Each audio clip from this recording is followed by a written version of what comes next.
Imagine closing the door on a job you loved, clearing your desk drawer, replying to a last cluster of emails, packing the mug you used every morning. It almost feels ordinary, and yet it hangs heavy. Welcome to the Self-Care Cafe. I'm Pammy Parker. Come as you are. Oh, I know that feeling. I want to invite you into a short conversation today about those small endings we often shrug off. We'll share 3 very portable rituals you can try in minutes. I'm Maya Ellis. Thanks for having me. I design small, grief-informed practices that actually fit into busy lives. Quick question, Maya. Isn't this just adding one more thing to our already busy plates? Not if you make it tiny. 5 breaths or 1 object. That's not extra. It's a signal of completion for your nervous system.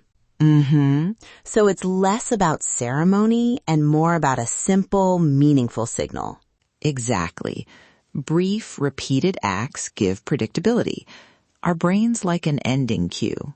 Otherwise, things rattle around in our heads. Tell me one quick example you use with people.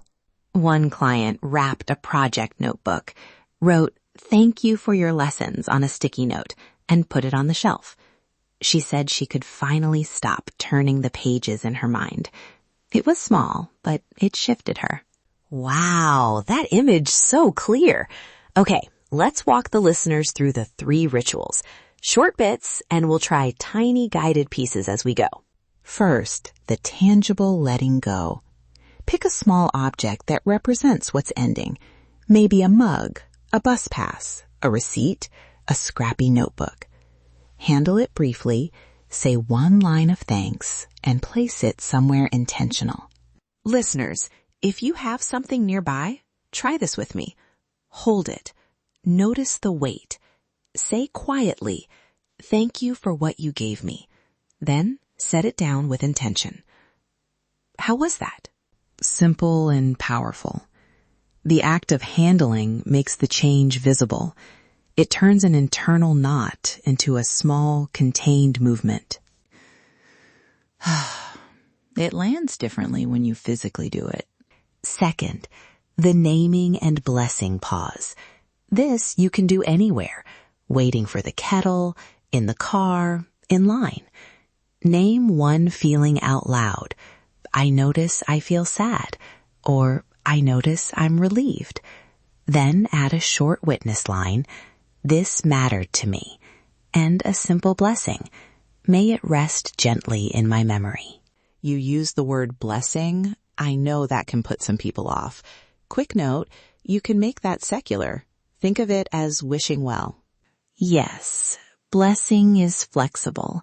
If you prefer, say, "May this serve me well," or "Be held kindly." Use words that feel like you. Let's try a micro version. Name one feeling now. Say aloud or in your head, "I notice I feel blank." Then, "This mattered to me." Finish with a small wish. May it rest gently. Good. The naming step helps the brain move from rumination to acknowledgement.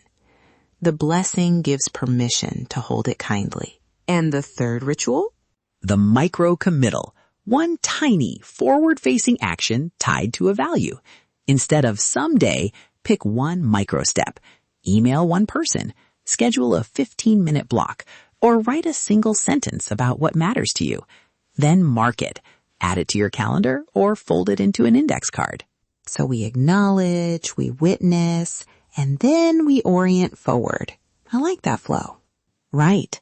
And a physical marker, calendar, card, small fold, helps your nervous system register the intention as already started. What about common barriers?